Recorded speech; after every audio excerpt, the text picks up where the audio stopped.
Shane, gripping a woman's hands tightly with both of his, whispered, "I'll make you happy, for my late wife's sake, too." I was completely lost for words. Shane, who was supposed to be on a company trip, was right here. Moreover, he had lied and was proposing to another woman. To my astonishment, that woman was Agnes, a classmate from high school. "You prankster! I got my revenge," she exclaimed. "What do you mean by that?" I asked, bewildered. Agnes seemed consumed by hatred and resentment, perhaps stemming from some misunderstanding in high school. At that moment, when I didn't know what to do, Mom stepped in front of me and shouted, "Enough from both of you!" Shocked by Mom's sudden outburst, Shane and Agnes fell silent. Then Mom pulled an envelope from her bag. Inside were dozens of photographs. Mom had hired a private detective to keep a close watch on Shane. And so, Mom and I, unable to forgive Shane and Agnes for their affair, brought them down. I'm Macy, a 45-year-old civil servant and housewife. Losing Dad at a young age and raised by a single mother, I always longed for a happy marriage. My husband, Shane, 2 years older, is a swimming instructor at a sports club. Popular with the ladies because of his profession, people often worried that he might cheat on me. However, we had a strong watchdog at home. That watchdog was my mom, who lives with us.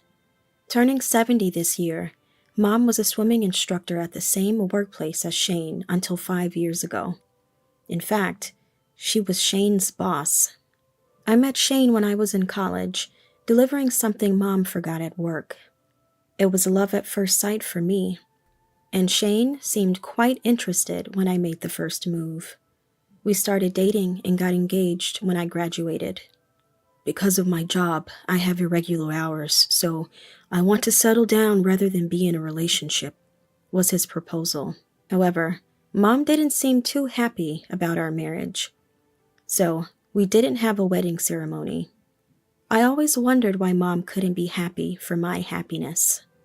But once we had a son, she was overjoyed at her grandson's birth. As a dual-income couple, we had a happy married life with Mom's nearby support. 3 years ago, we started living with Mom, 2 years after she retired. It was around the time our son graduated from high school and started living on his own. Mom suggested we move in with her at her house. That's when I noticed changes in Shane. Changes I probably wouldn't have seen on my own. After we started living with Mom, Shane began spending more time away from home.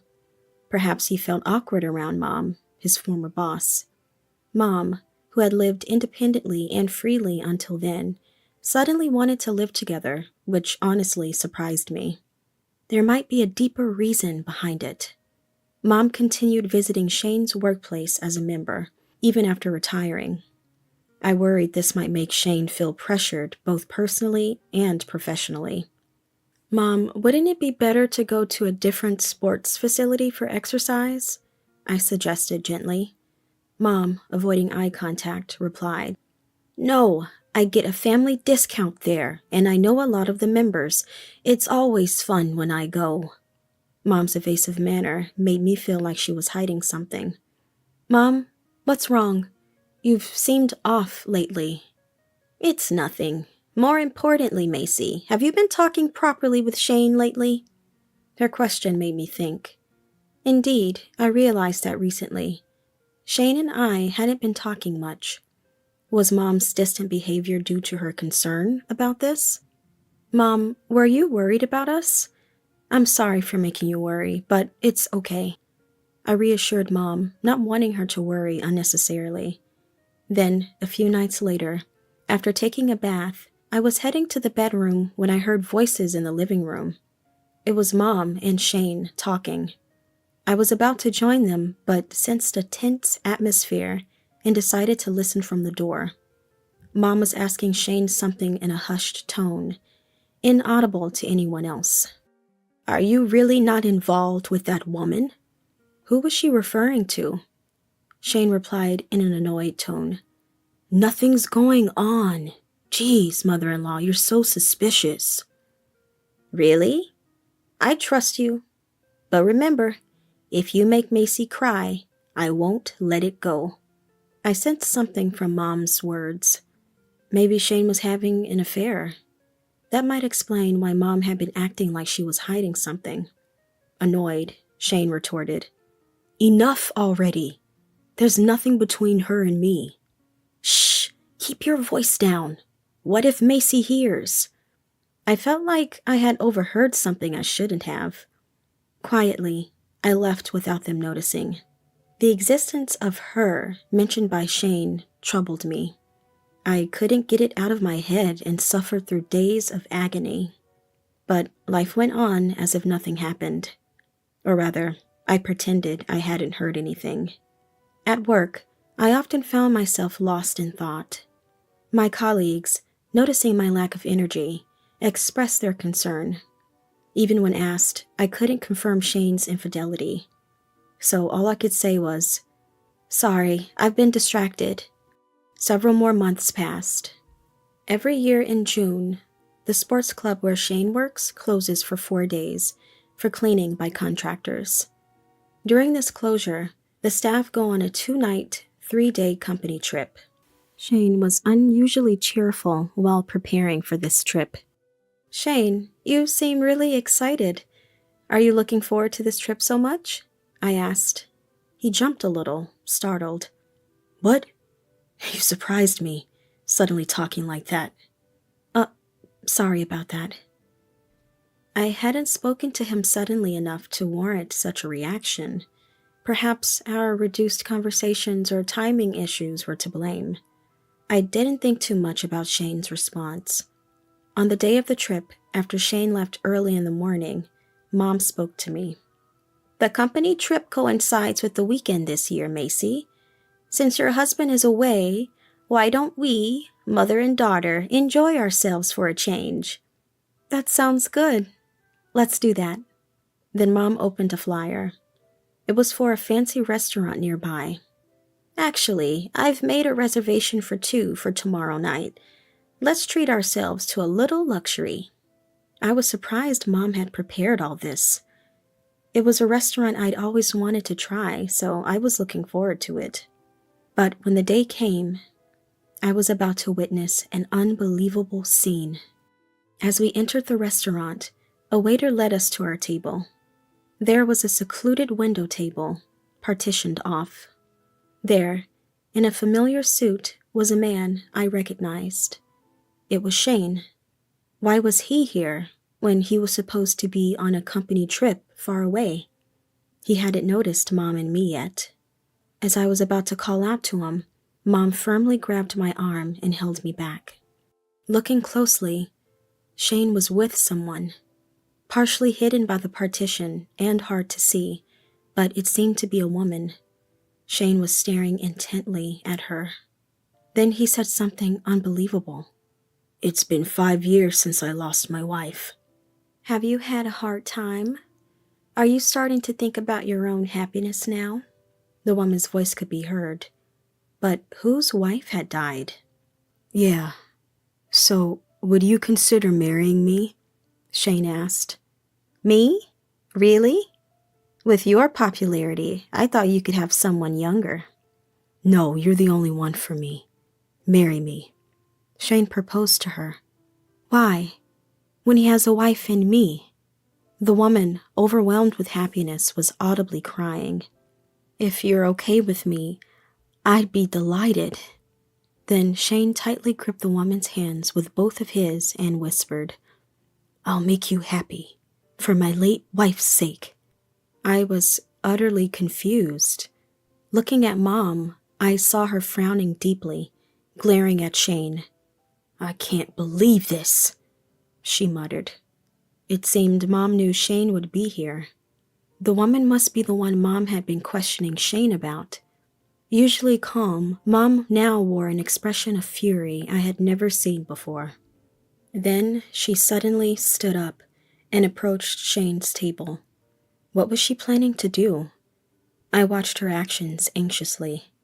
Incredibly, Mom reached for the chair next to Shane and asked, "May I sit here?"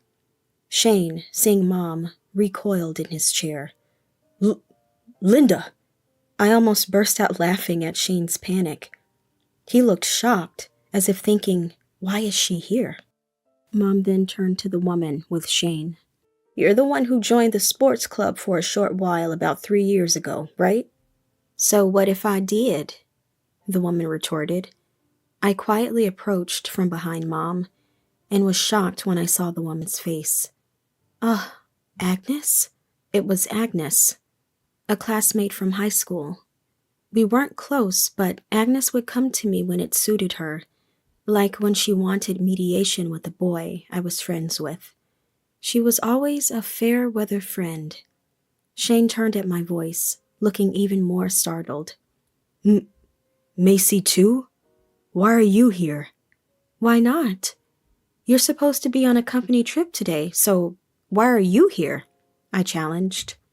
At my question, Shane was at a loss for words, confused. Agnes, trying to save Shane, replied sharply, "The wife shows up, huh?" Shane, looking uncomfortable, desperately tried to explain to Agnes. Agnes, this is not what it looks like. I know everything already." "Huh?" Shane seemed panicked, realizing his lie about being a widower was exposed. But Agnes already knew it was a lie, seemingly having played along deliberately. Why did she do that and get involved with Shane? Just as I was about to ask Agnes, she glared at me fiercely. Then she shouted, loud enough for the entire restaurant to hear, "I got my revenge on you, you prankster." "What do you mean by that?" I was momentarily baffled. I hadn't taken anything from Agnes. Seeing my stunned expression, Agnes raised her voice even louder. "Stop pretending you don't know, you liar." Agnes yelled with such force that I stumbled backward and fell. "What are you talking about? Explain it to me, please," I asked, fearfully mustering my voice. This wasn't just about Shane's infidelity anymore. I racked my brain about high school memories with Agnes. Our interactions were mostly about her seeking relationship advice. Could that be the reason? Suddenly, Agnes grabbed my collar. "I won't let you pretend to forget. It was my first love." Agnes, previously angry, now had tears in her eyes. "I trusted you to mediate between me and Toby, but next thing I knew, you were with him." Agnes had a crush on Toby, a classmate back in high school. Toby and I were close because we were in the school marching band. Agnes had asked me to mediate between them. "It's not like Toby and I were dating." "Don't lie. Macy, you said you'd mediate, but then you acted like his girlfriend. I was a fool to trust you." "That's a misunderstanding. I tried to clear it up, but Agnes interrupted. "Macy, you think it's natural for any guy to be drawn to you because you're friendly. And now, you have such a handsome husband. But you're wrong to think all good men are yours." Agnes seemed consumed by hatred and resentment, perhaps stemming from a high school misunderstanding. "Listen, Toby was troubled by your persistent advances. I was just giving him advice." Toby was troubled by Agnes's persistent advances and had asked for my help. But rumors spread that Toby and I were dating, started by girls who were close to Agnes. Bringing this up now might complicate things further. Shane, overhearing our argument and seemingly forgetting his own infidelity scene, commented nonchalantly, "Yeah, Agnes, Macy always acts high and mighty, playing the good girl. I don't have any love left for Macy." What? I was shocked to hear Shane's true feelings about me. Overwhelmed, I collapsed on the spot. Shane and Agnes, seeing this, ostentatiously cuddled up to each other. "Yeah, you're too good for someone plain like Macy. I approached Shane for revenge, but now I've lost interest in such a woman, right?" "Ah, that's right. You've been single all this time, and despite being the same age, You're much younger and prettier than her, Shane said. Really? I'm so happy. I couldn't marry because of this liar, but now I finally feel happy. The two of them are being affectionate right in front of me. The wife. I was completely at a loss for words. At that moment, when I didn't know what to do, Mom stepped in front of me and shouted, "Enough from both of you!" Startled by Mom's sudden yell, Shane and Agnes fell silent. Then Mom pulled an envelope from her bag. Inside were dozens of photos. Mom showed one to Shane, asking him seriously, "Shane, all these are pictures of you and that Agnes woman entering a hotel." The other photos indeed showed Shane embracing Agnes as they entered a hotel. Shane, panicking, grabbed the photos. "When did this—" He tried to crumple the photos. Agnes stood beside him, looking arrogant. Mom glared at Agnes accusingly. "When you joined the sports club 3 years ago, you were overly friendly with Shane, weren't you?" "So what if I was?" "No, just wondering. It seemed like you were targeting Shane from the beginning. Was that the case?" None of your business." Agnes's brazen attitude infuriated me, but Mom shook her head at me, indicating I should let her handle it. Mom turned back to Shane and Agnes. "Shane, do you understand why I started living with you 3 years ago?" Shane, silent and looking down, seemed to realize something. Then Mom explained why she retired from the sports club 5 years ago and continued as a member. It was to keep an eye on Shane, suspecting his infidelity. Shane had always been popular with female staff and members, even after marriage, and seemed to enjoy the attention. "Shane has been like this since he joined the club. I hoped he changed after getting a family, which is why I opposed your marriage, Macy." I remember telling Mom about marrying Shane. That's why she didn't look happy. Shane had been a doting father, seemingly family-oriented, even if he was popular outside. But things changed 3 years ago, when our son left for university. Shane started spending less time at home. Mom then looked at Agnes. "Agnes, since you joined, Shane's behavior changed. He used to enjoy special treatment, but suddenly he became quiet, which seemed even more suspicious." Mom had been suspicious that Shane was having an affair with Agnes for some time. That's why she moved in with us, to keep an eye on Shane, and even hired a detective. "Mom, these photos are from the detective you hired, aren't they?" "Yes, I made sure you wouldn't notice." As Mom and I were talking, Agnes suddenly burst into laughter. "That's some extreme overprotectiveness for your daughter." "Be quiet," Mom snapped back, causing Agnes to momentarily shut up. Then Mom, facing Shane with a stern expression, asked, "After all my warnings not to make Macy cry, why did you get involved with this woman?" Shane, glancing at Agnes, answered Mom's question. "It was boring with Macy." "Boring?"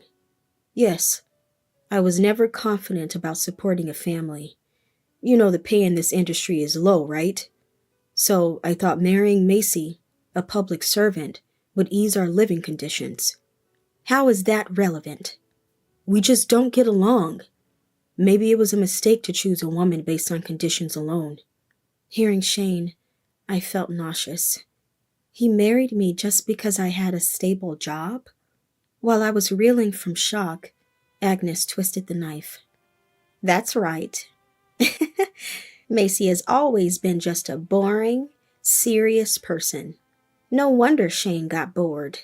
Agnes seemed oblivious to her position. Furious, I yelled at her. "Agnes, do you even understand your position? How dare you act so high and mighty after stealing someone's husband?"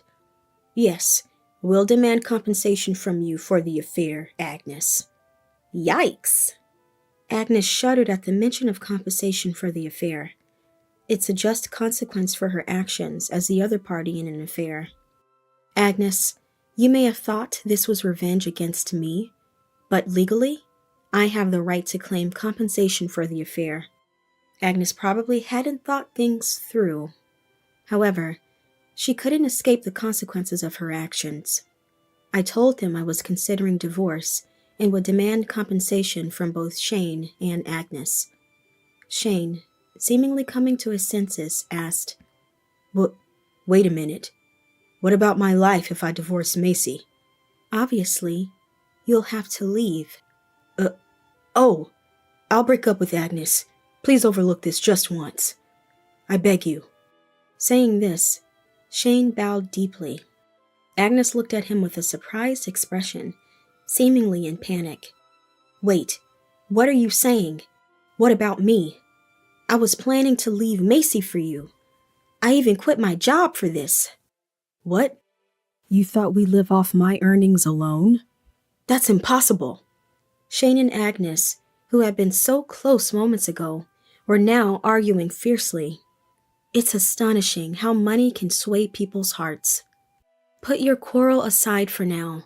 If you're saying you won't divorce or pay the compensation, I'll have no choice but to take this to court, I said.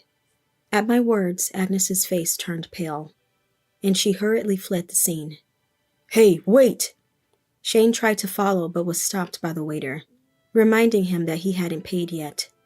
With no other options, Shane turned to me again, bowing deeply. I was really wrong.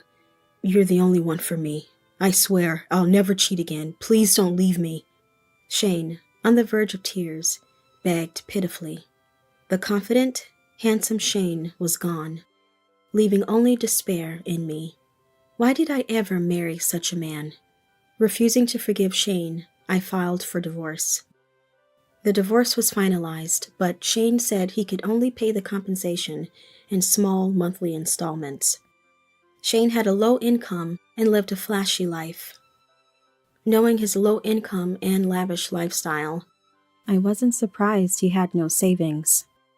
However, Mom, who still went to Shane's sports club, apparently told the staff about his affairs. The staff there are prohibited from having personal relationships with members. Even if a member had recently resigned, the club's policy remained the same.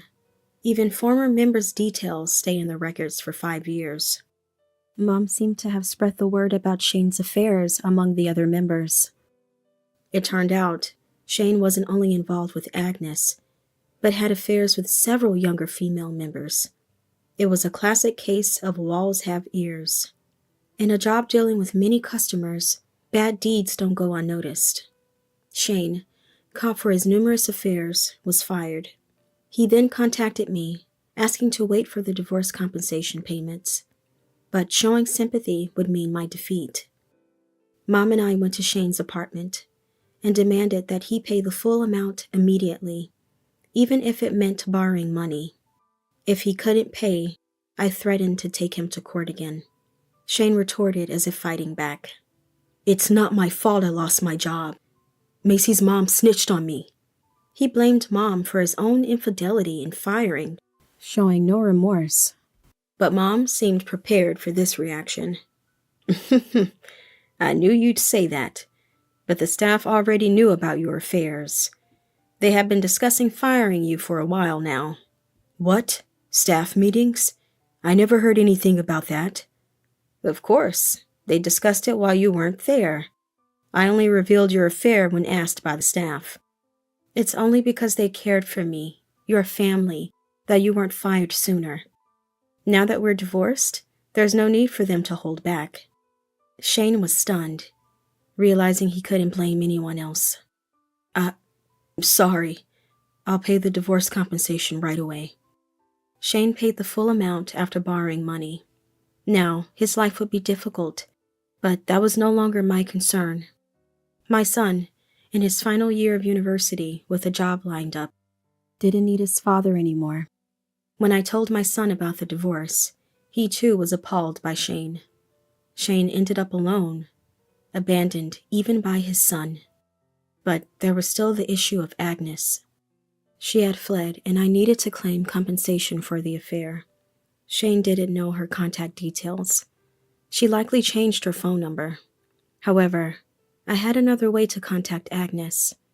our high school yearbook, which listed everyone's addresses and phone numbers. It's unclear if Agnes still lives at her parents' home. I sent a demand letter to Agnes's home address listed in the yearbook. Soon, Agnes's mother called me. Agnes was living at home, and her mother opened the letter by mistake and was shocked. Agnes wouldn't explain anything, so her mother called me, worried. I explained everything to Agnes's mother, who apologized profusely over the phone. The voice on the other end was so apologetic that I felt embarrassed myself. Days later, Agnes's parents visited my home, paying the compensation for their daughter's affair.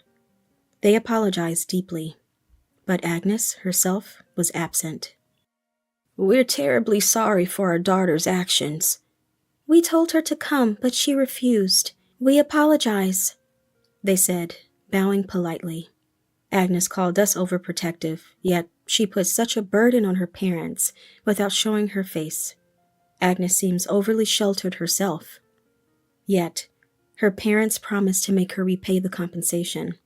It's only right for an adult to take responsibility for their actions. Apparently, Agnes had even told her parents about her high school heartbreak, and they assured me that Agnes not being married wasn't my fault. "Agnes always held on to the past. Her temperament likely prevented anyone from getting close. We're truly sorry she blamed you, Macy." "No, please don't worry about it." Her parents seemed genuinely kind. I had been troubled by Agnes's accusation, but their words gave me relief. Later, Agnes's parents contacted me again. Agnes had left home. She had refused to pay the compensation they had fronted for her. How childish can she be? When her dad got angry, she yelled, "I hate you, Dad," and left crying, and with nowhere to go. Meanwhile, Shane struggled to find a new job after being fired. His lack of experience outside swimming instruction was a problem. Shane had to work and repay debts. He had to work multiple part-time jobs, including at a grocery store and a family restaurant. Despite being a previous instructor, his new job was a challenge. He was used to being treated specially, but now struggled with customers' attitudes. Shane often sent me messages complaining about minor issues. Therefore, I keep getting updates on Shane's situation whether I like it or not. However, there are times when he doesn't contact me for a while. Occasionally, he'd excitedly mention attractive female customers, showing he hadn't changed. He even got fired for making advances towards a customer. Shane, a good swimmer, seemed to drown in love. It's no surprise he couldn't hold a job in such a state. Desperate, Shane called me, asking to get back together. "Macy, let's try again. I can't live without you."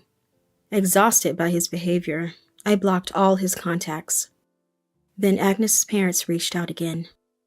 Agnes had moved in with a man she met on social media. She couldn't live alone. The man, divorced, had a son who unexpectedly moved in with them. The son had dropped out of high school and didn't work. It seems Agnes started working part-time, but all her earnings were taken by the son. Frustrated, Agnes returned to her parents' home. However, she begged her parents to cover not only the compensation for the affair with me, but also her living expenses. Even her patient parents reached their limit and completely severed ties with Agnes. Agnes, disowned, tearfully went back to the man's place. Meanwhile, after my divorce, I've been living happily with Mom. To avoid Shane's intrusions, we sold our old house and moved to a new place far away, effectively cutting ties with him. Mom, even in this new place, wants to continue her active hobbies. So I've been joining her in visiting various sports facilities nearby. We found one that Mom particularly likes, featuring a spacious training gym, a pool, and even a large bath with a sauna and hot stone therapy. I decided to join the club, invited by Mom. Until now, my life was hectic with work and household chores. But from now on, I plan to fully enjoy my hobbies and my own time.